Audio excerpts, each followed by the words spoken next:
Welcome to the panel, A Regional Perspective on Israel's Place in the Middle East and the Path Forward to Peace.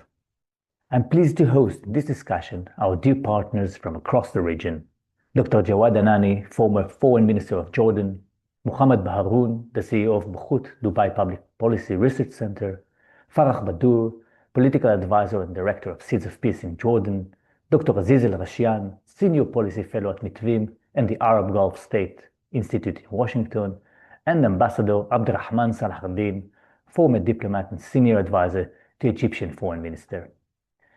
We are meeting for this conversation at a time when the situation in the Middle East, particularly in the Israeli-Palestinian arena, is fragile.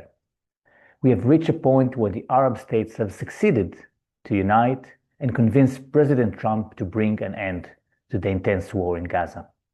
However, the path forward from this point towards sustainable stabilization and the comprehensive diplomatic process for peace remains unclear. Precisely at this point, the ability to confront the facts on the ground, rather than rely on wishful thinking, is essential for charting a careful and responsible path out of the war. And precisely now, it is crucial for the Israeli public to be exposed to how reality is perceived across the region, how development in Gaza are viewed, how Israel's place in the region is understood, and what is seen as the right way forward. Right now, I think it looks dim, and it's very difficult to convince people that peace is a possibility that is likely to succeed. So let's hope that the dynamics of the situation would change and would give us more hope in the near future. Can we continue, with this trend in the future if trouble continues? Evacuation of people in Gaza, would that have made Jordan a safer place as a neighbor for Israel? In my opinion, no. There is a situation also still, in Yemen. Lebanon in itself, for example, has still not recovered. It's everyone is talking about this as if it's the new Middle East is happening, and I'm like, what new Middle East? The structures that enabled the previous order is still there to a large extent. So this is my nightmare scenario, that this situation that's happening in Gaza and the West Bank, by the way, is going to find itself into this web of instability in the region. And for countries in the Gulf, especially Saudi Arabia, this is a security situation that they really, really, really do not want to find themselves in. There has been a huge improvement since last year when we met until today. Is this the end of story? No, definitely.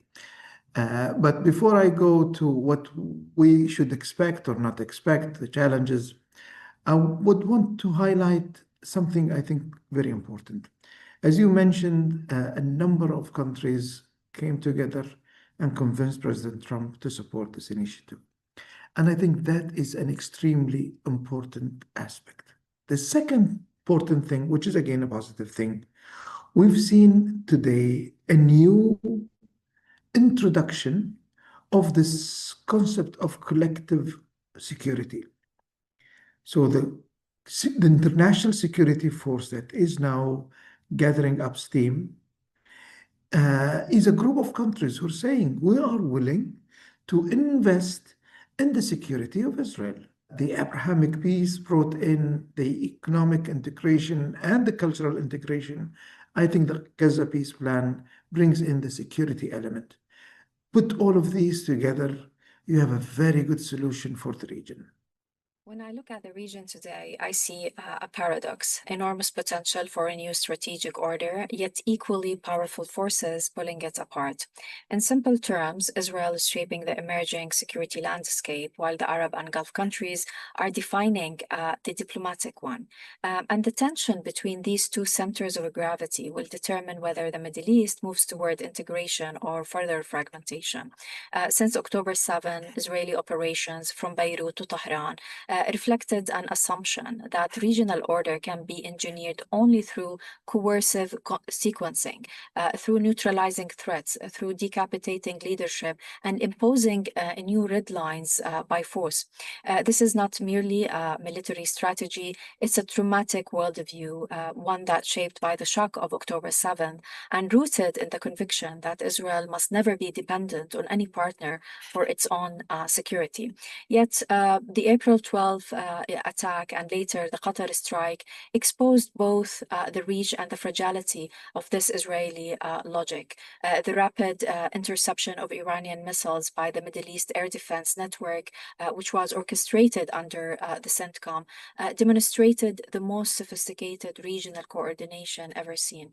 This was a prototype of Middle Eastern NATO and a proof that collective defense is possible when threats are shared.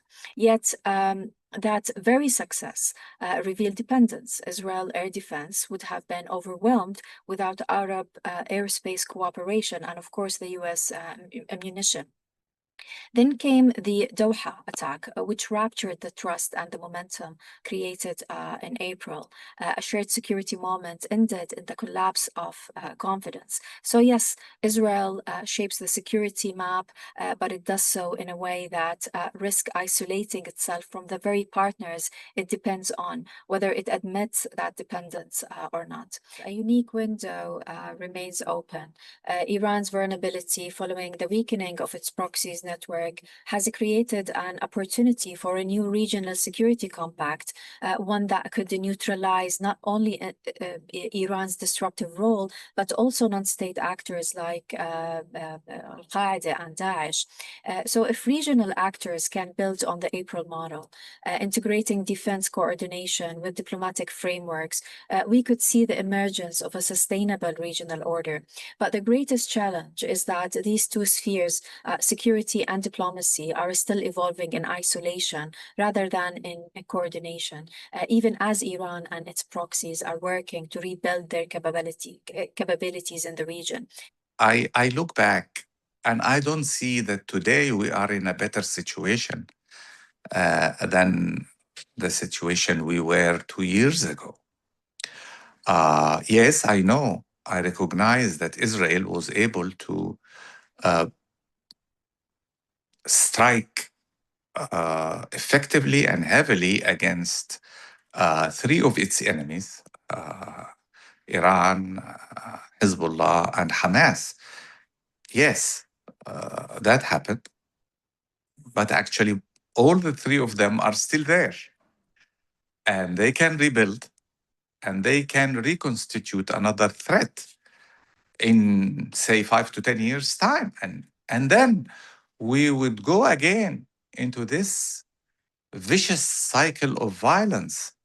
Israel is not safer today than it was 2 years ago. The perception of Israel has changed dramatically.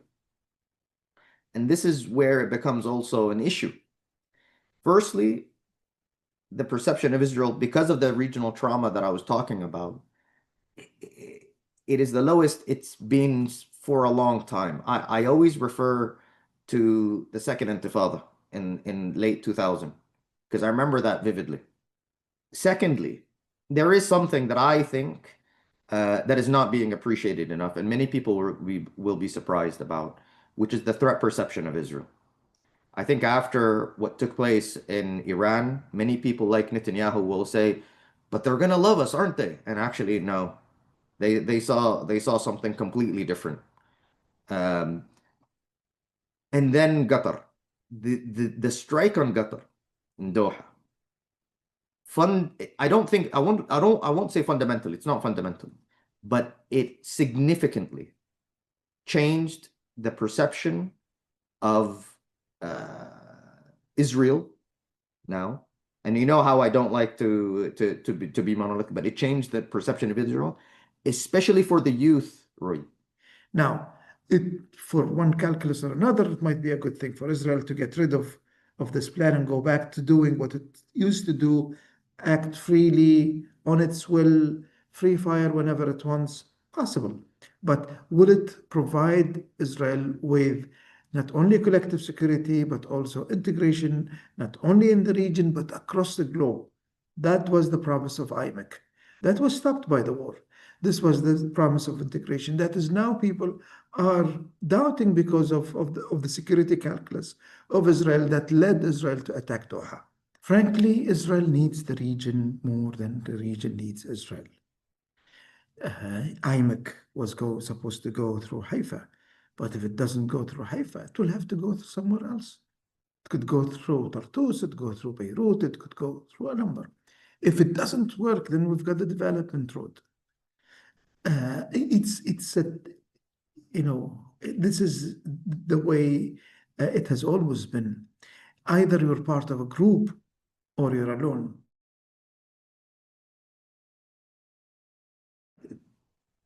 The Saudis and others have articulated their position and saying, we will enter this for two things. Firstly, the conditions in Gaza has to be set, which is a full withdrawal of Israel or the IDF.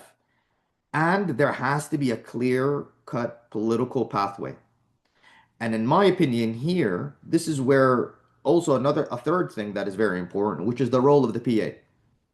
Because the role of the PA for all of these countries is very, very significant because it offers really the legitimacy. Israel cannot in the long run survive without being acceptable and having good relations, normal relations with its neighbors.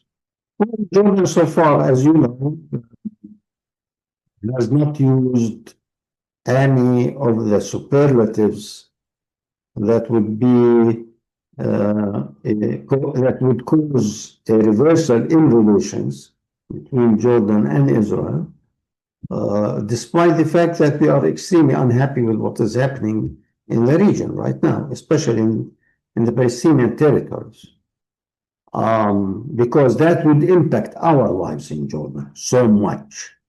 Egypt's role is very key to promoting peace between Israel and its other neighbors. To use the present situation in Gaza to make it a model for what would happen next on other fronts, whether in the West Bank or even beyond that, in Syria, in Lebanon, etc.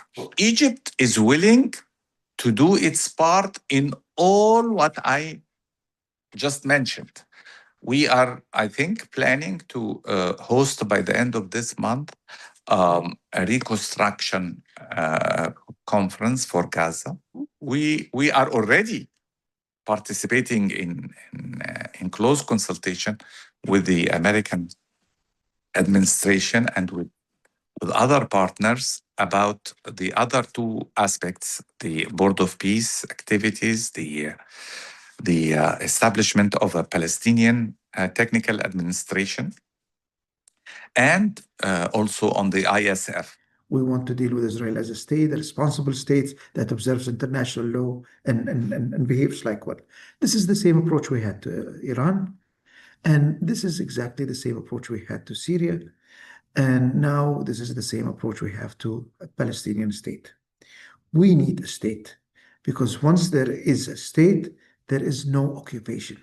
When there is no occupation, there is no resistance, there is no non-state actors. That's how we can deal with the subject. So again, that is what the UAE, this is how the UAE sees it, and that's what it wants to do. Now, the important question is the how. And the how is that we want to do it together with other people. It does not mean much if Israel is alone on this. It doesn't mean a lot if Israel and the UAE are alone on this. It means everything when Israel, UAE, Saudi Arabia, Egypt, Jordan, all of them are into this. And I think that is where we're going. And that is why, I mean, the opportunity again is that we've got Islamic countries participating in this collective security approach. This is a collective security approach for Gaza, but it can be extended to the Palestinian state.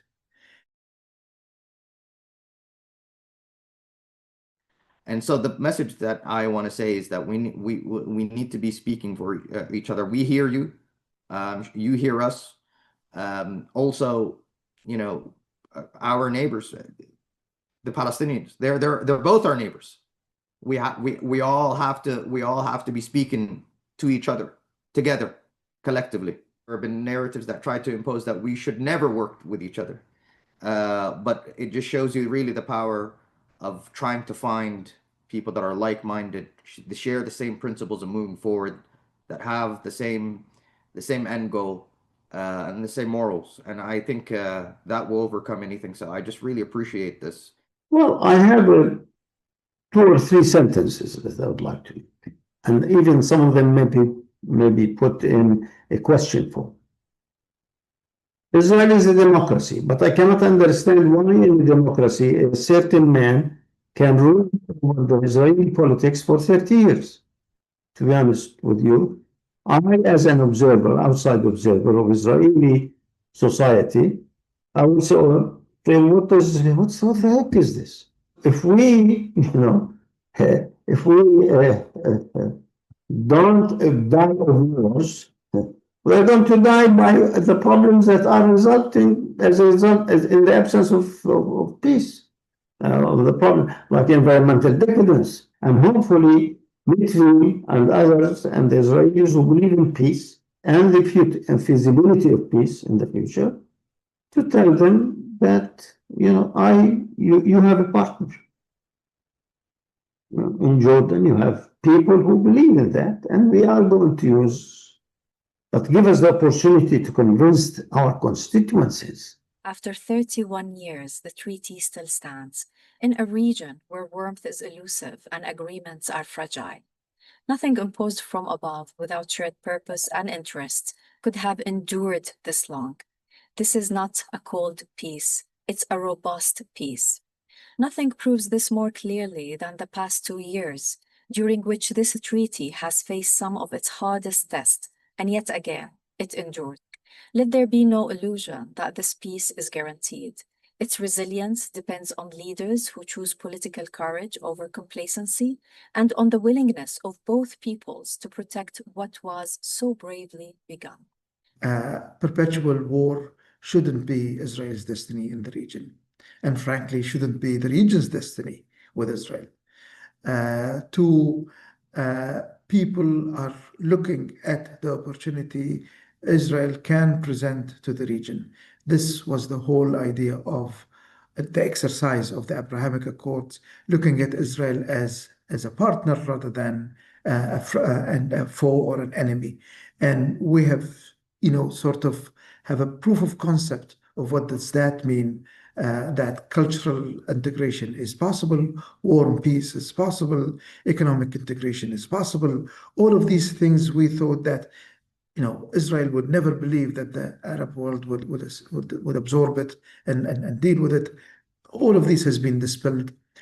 Even with the Palestinian Authority, as you know, as much as there is a lot of criticism, you know, flying around, they have been a partner in peace with Israel, and that should be recognized. And I think the one thing that is very obvious today, gathering up steam right now, is that there are so many countries that are willing to invest in Israel's security. Israel need to invest in their security as well, because this is always a two-way street. It is never a one-way street. I think peace is a priority. It's more important than the price of cheese or price of bread that usually you go to elections to decide on who can give you the best price of bread or the best price of cheese. I think in your next election, if you have any, my advice to you is to really vote on who's going to provide us, all of us in the Middle East, with the best opportunity for peace.